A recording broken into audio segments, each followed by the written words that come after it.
الحمد لله نحمده ونستعينه ونستغفره ونؤمن به ونتوكل عليه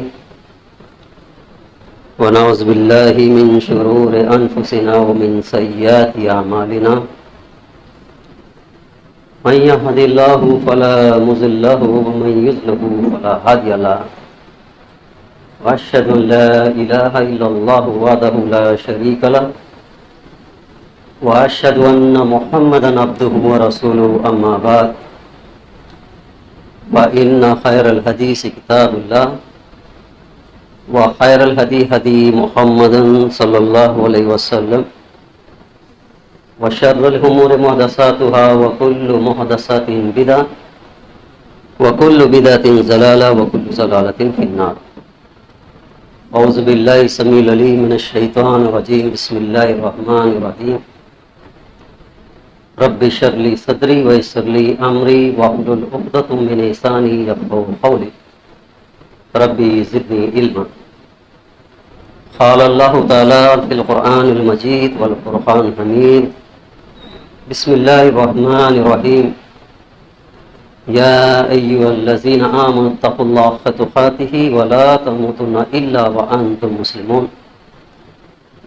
يا أيها الناس اتقوا ربكم الذي خلقكم من نفس واحدة وخلق منها زوجها وبث منهما رجالا كثيرا ونساء واتقوا الله الذي تسألون به والأرحام إن الله كان عليكم رقيبا. يا أيها الذين آمنوا اتقوا الله وقولوا قولا سديدا يصلح لكم أعمالكم ويغفر لكم ذنوبكم ومن يطع الله ورسوله فقد فاز فوزا عظيما. إن الله وملائكته يصلون على النبي يا أيها الذين آمنوا صلوا عليه وسلموا تسليما.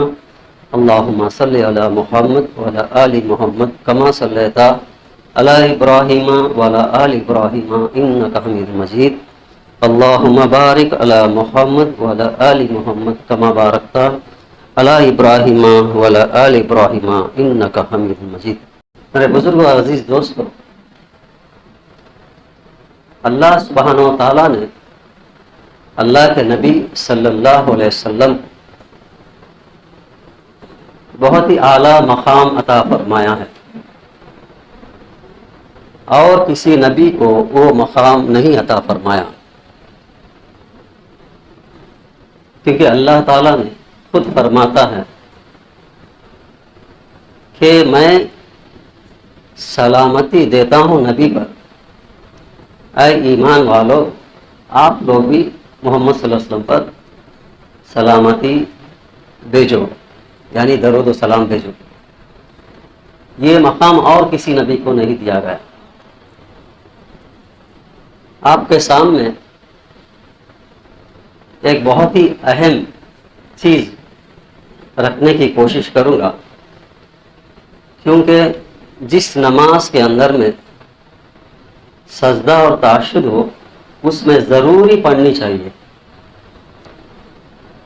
صرف ایک نماز میں وہ نہیں جو جنازہ نماز میں نہیں پڑھا جاتا، باقی ہر نماز میں فرض ہو، سنت ہو، نفل ہو، چاہے وتر ہو، چاند گرہن ہو، سورج گرہن ہو، کوئی بھی نماز ہو، ہر نماز میں پڑھا جاتا.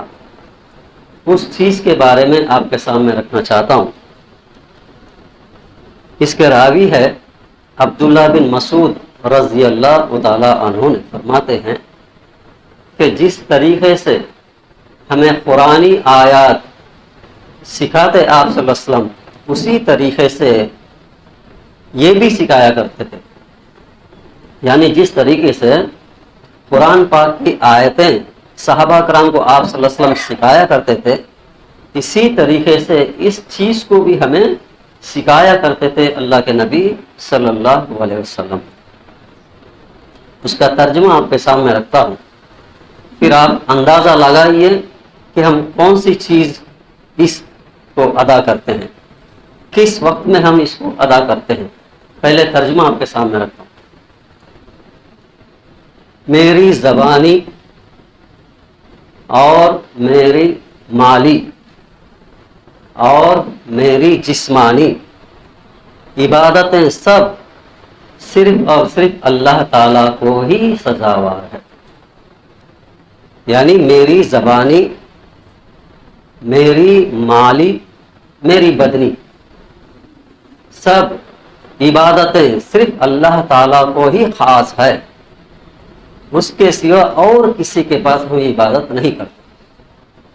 یعنی زبانی عبادت، جو قول جو کہتے ہیں زبان سے، جو بولتے ہیں، جو پڑھتے ہیں، تلاوت کرتے ہیں، جتنے بھی عبادتیں ہیں یہ سب کے سب صرف اور صرف اللہ تعالیٰ کے لیے ہی خاص ہونی چاہیے. چاہے مدد کا مسئلہ کیوں نہ ہو، چاہے مشکل کشا کی مسئلہ کیوں نہ ہو، ہر چیز کی جو بھی زبان سے ہم نکالتے ہیں یہ سب اللہ تعالیٰ کے لیے خاص ہونی چاہیے. اللہ کی عبادتوں کے اندر قول بہت ہی اہم کردار رکھتا ہے، اسی لیے سب سے پہلے اس میں زبان کے بارے میں کہا گیا.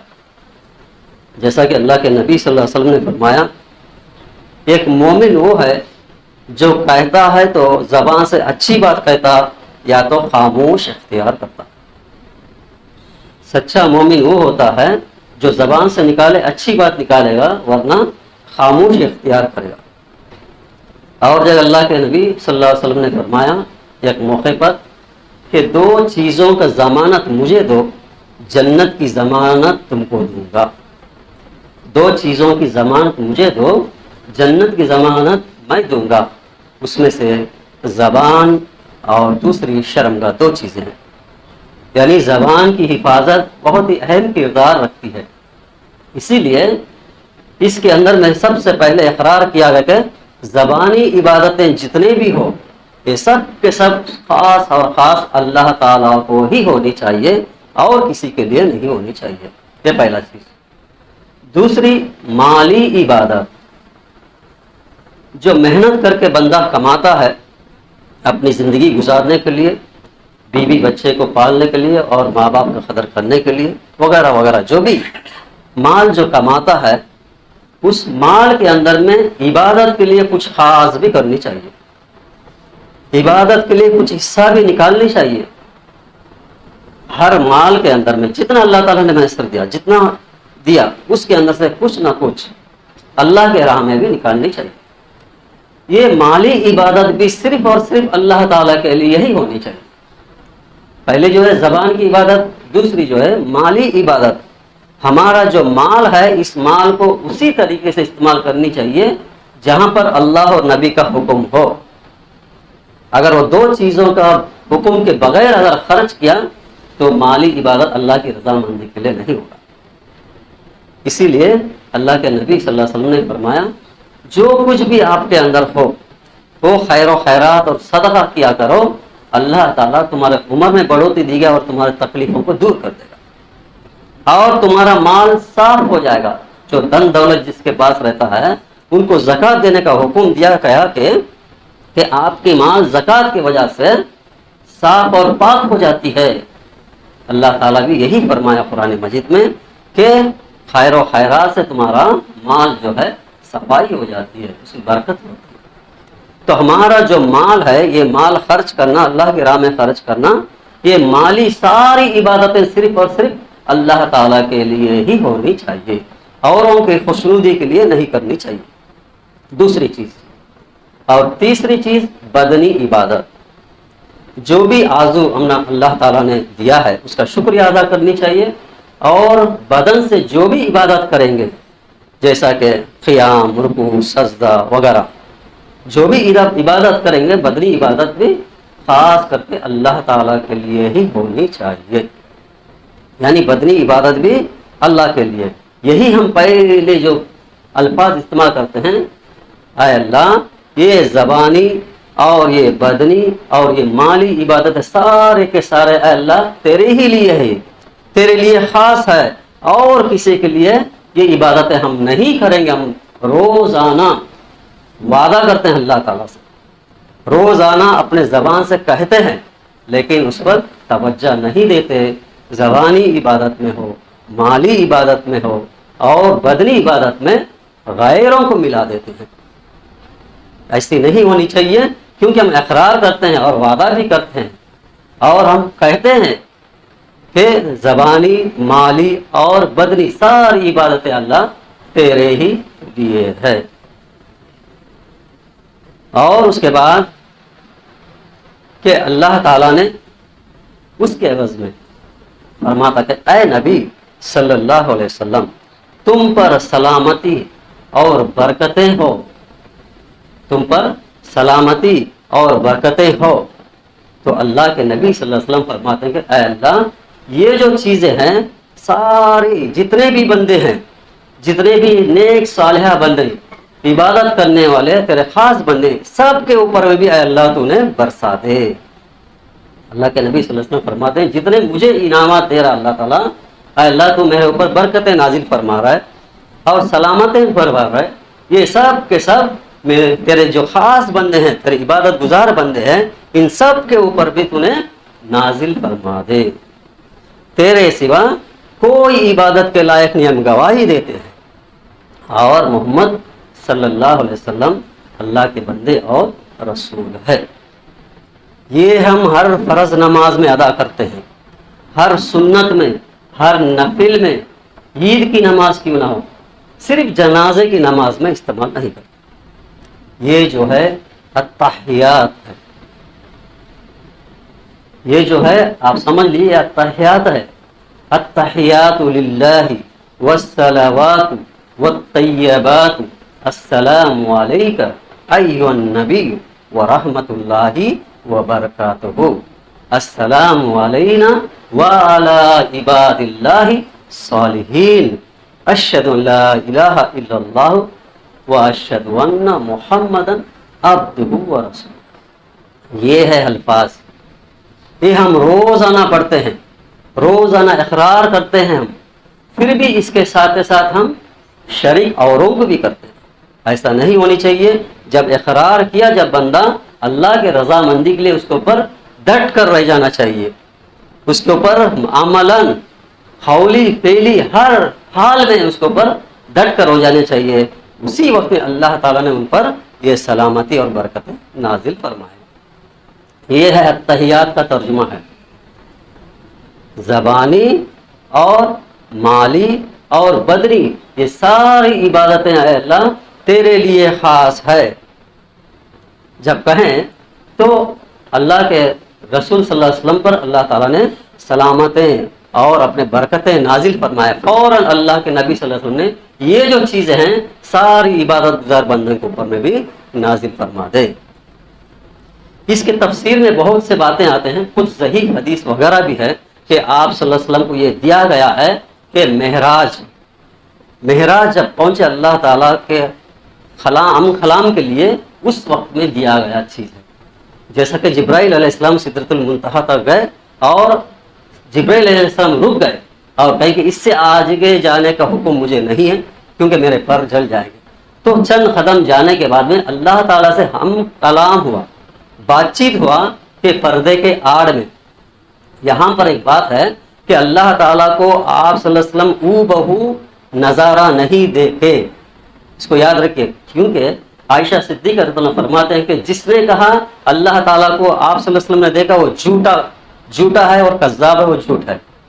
یعنی اللہ تعالیٰ کو آپ صلی اللہ علیہ وسلم نے نظر سے نہیں دیکھے. ہم کلام ہوا، پردے کے آڑ میں کلام کیا گیا، تو وہاں پر دیا گیا ایک خاص تحفہ ہے. یہ چیز تحیات جو ہے وہاں پر دیا گیا، یہ تحفہ ہے آپ صلی اللہ علیہ وسلم دیا گیا کہ تم نے کیا لے کے آیا. تو فرماتے ہیں کہ ساری عبادتیں اللہ تیرے ہی لیے ہم نے لے کے آیا. تو ٹھیک ہے، تم پر سلامتی.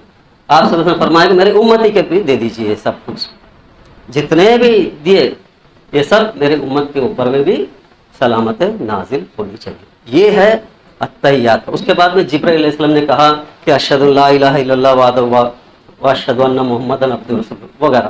بہرحال یہ جو التحیات ہم پڑھتے ہیں تو ہمیں التحیات پڑھنے کے وقت ہمیں غور و فکر کرنی چاہیے کہ ہم کیا وعدہ کر رہے ہیں اللہ سے، اللہ کے سامنے ہم کیا بتا رہے ہیں، کیا بول رہے ہیں.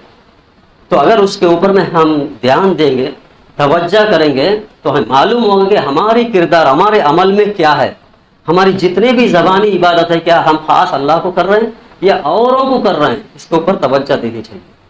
اسی طریقے سے ہماری مالی عبادت کر رہے ہیں, چاہے قربانی ہو, نظر نیاز ہو, وغیرہ جو بھی ہے, کیا اس چیزوں میں بھی اللہ کے خاص کر رہے ہیں یا اوروں کو یہاں پر جڑا رہے ہیں, اس کے اوپر ہمیں توجہ دینی چاہیے. اسی طریقے سے ہماری بدنی عبادتیں ہیں, یعنی قیام, رکوع, سجدہ, کیا خاص اللہ کو ہی کر رہے ہیں یا اوروں کو بھی کر رہے ہیں, اس کے اوپر توجہ دینی چاہیے. یہ بہت ضروری چیز ہے, اسی لیے آپ کے سامنے میں نے یہ چند باتیں رکھا.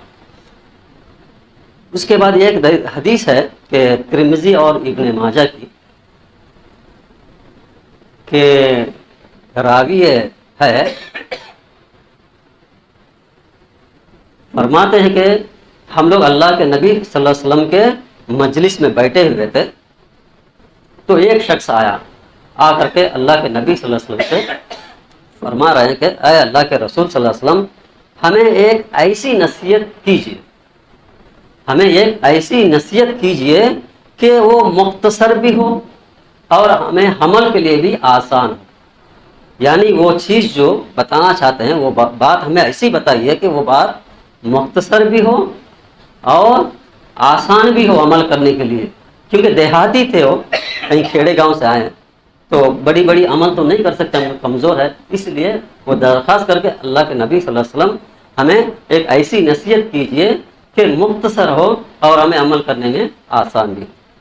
تو اللہ کے نبی صلی اللہ علیہ وسلم نے فرماتے ہیں کہ اے بندے سنو, جب تم عبادت کرتے ہو, جب تم عبادت کرتے ہو یا نماز پڑھتے ہو وغیرہ جو بھی کرتے ہو, تو یہی تمہارا آخری عبادت ہے, یہی تمہاری زندگی کی آخری نماز ہے, ایسا ادا کرو. کیا فرمائے سب سے پہلے کہ تم جب عبادت کرتے ہو تو ایسا کر کے وہی عبادت تمہارے لیے آخری ہو.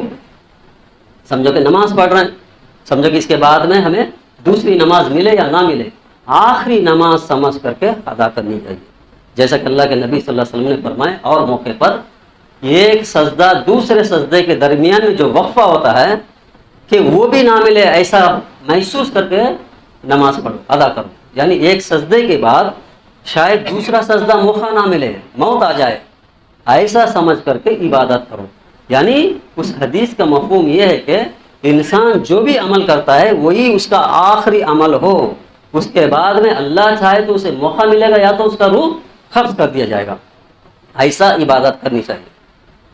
یعنی اس کا مقصد یہ ہے کہ نماز جب پڑھتے ہو تو خشوع اور خضوع کے ساتھ, دل جوئی کے ساتھ حاضر ہو کر نماز پڑھا کرو. یعنی جب تکبیر تحریمہ کہتے ہو تو اللہ کے سامنے کھڑے ہو گئے, اللہ کو ہم دیکھ رہے ہیں, یا کم سے کم اللہ ہمیں دیکھ رہا ہے. جیسا کہ حدیث جبرائیل میں کہ احسان اس کو کہتے ہیں کہ تم عبادت کرتے تو ایسا محسوس کرو کہ اللہ کو تم دیکھ رہے ہو, یا کم سے کم اللہ تمہیں دیکھ رہا ہے. یہ محسوس ہو کر کے ہمیں قیام میں تکبیر تحریمہ میں کھڑے ہونی چاہیے, اللہ کے سامنے کھڑے, اللہ سے گفتگو شروع کر رہے ہیں. جیسا کہ اللہ کے نبی صلی اللہ علیہ وسلم نے فرمایا کہ یہ جو سورہ فاتحہ ہے اللہ اور بندے کے درمیان میں دو حصے کیے گئے ہیں, اللہ کی تعریف اور اللہ کے سامنے دعا کر رہا ہے بندہ, یعنی دو حصے ہیں. یعنی اللہ سے ہم کلام کر رہے ہیں, ایسی ہونی چاہیے ہماری عبادت. اور رکوع بھی ہو, رکوع میں سبحان ربی العظیم جو کرتے ہیں, عظمت, میرا رب پاک ہے اور عظمت والا ہے, اللہ کی بڑائی اور عظمت ہی ہم بیان کرتے ہیں. جب کھڑے ہوتے ہیں, جس نے اللہ کی حمد بیان کیا اللہ تعالیٰ نے اس کو سن لیا, اس کو سنتا ہے اللہ تعالیٰ نے. ہم جو بھی کلام کرتے ہیں اس کو اللہ تعالیٰ نے سنتا ہے. جیسا کہ اللہ کے نبی صلی اللہ علیہ وسلم نے فرمایا کہ ایک موقع پر اللہ تعالیٰ بندے کے بالکل قریب اس وقت ہو جاتا ہے جب بندہ سجدہ کرتا ہے. سجدے میں جب چلے جاتا ہے بندہ, اللہ تعالیٰ بالکل قریب ہو جاتا ہے. تو تم کثرت سے سجدے کیا کرو. یعنی سجدہ کا مقام اتنا بڑا مقام ہے, اس مقام کو لے کر کے اوروں کی جگہ سجدہ کرنا یہ کہاں تک جائز ہے. ایک بار غور و فکر کیجیے کہ اللہ تعالیٰ کو زیادہ پسندیدہ نماز کے اندر میں جو عمل ہے, یہ سجدہ صرف اللہ کے سوا اور کسی کے لیے نہیں ہونی چاہیے. ہاں کچھ لوگ سوال کرتے ہیں کہ آدم علیہ السلام کو جب سجدہ کرنے کا ہی حکم دیا، یہ بڑے بڑے لوگوں کو سجدہ کرنے میں کیا قباحت ہے؟ ایسا نہیں، وہ تعظیمی سجدہ تھا، وہ عبادتی سجدہ نہیں تھا، اللہ کا حکم تھا کرنا ہی ہے، اللہ کہا تو کرنا ہی ہے۔ اگر اللہ نے کہا اوروں کی جگہ سجدہ کرنا تو جائز ہے، لیکن منع ہے۔ جیسا کہ اللہ کے نبی صلی اللہ علیہ وسلم نے فرمایا، اگر اللہ تعالیٰ سجدہ کا حکم دیتا تو اپنی بیوی شوہر کو سجدہ کرتا، لیکن وہ بھی جائز نہیں ہے، اللہ کے نبی صلی اللہ علیہ وسلم نے فرمایا۔ تو میرے بزرگوں عزیز دوستوں، کہنے کے مقصد ہے کہ جو بھی عبادتیں ہیں، یہ عبادت خاص اور خاص اللہ ہی کے لیے ہونی چاہیے اور کسی کے لیے نہیں ہونی چاہیے۔ اسی لیے سجدے کے دو سجدوں کے درمیان میں بھی اللہ کے نبی صلی اللہ علیہ وسلم نے دعا فرمایا، اللہم اغفر لی ورحمنی وعافنی وہدنی وارزقنی۔ کتنی بہترین دعا ہے کہ اللہ کے نبی صلی اللہ علیہ وسلم کے پاس ایک صحابی آتے ہیں اور سوال کرتے ہیں کہ اللہ کے نبی صلی اللہ علیہ وسلم، میری کمائی میں برکت نہیں ہوتی ہے، میری کمائی میں برکت نہیں ہوتی ہے، کچھ سکھائیے۔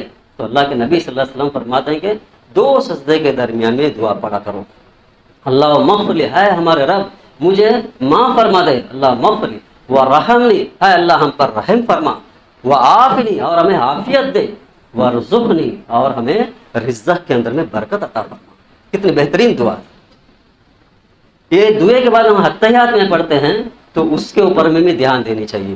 التحیات للہ والصلوات والطیبات السلام علیک ایھا النبی ورحمۃ اللہ وبرکاتہ، السلام علینا وعلی عباد اللہ الصالحین، اشہد ان لا الہ الا اللہ واشہد ان محمدا عبدہ ورسولہ۔ میری زبانی، میری مالی، میری بدنی، سارے کے سارے عبادتیں اے اللہ خاص تیرے ہی لیے ہے اور کسی کے لیے نہیں ہے۔ غور کیا ہم نے کبھی اس کے اوپر کہ اللہ کے لیے خاص کہتے ہوئے اوروں کے پاس کرنا یہ کتنا بڑا جرم ہے؟ ان شرک لظلم عظیم ہے، ظلموں میں سے سب سے بڑا ظلم ہے یہ ظلم کو اللہ تعالیٰ کبھی بھی معاف نہیں فرمائے گا۔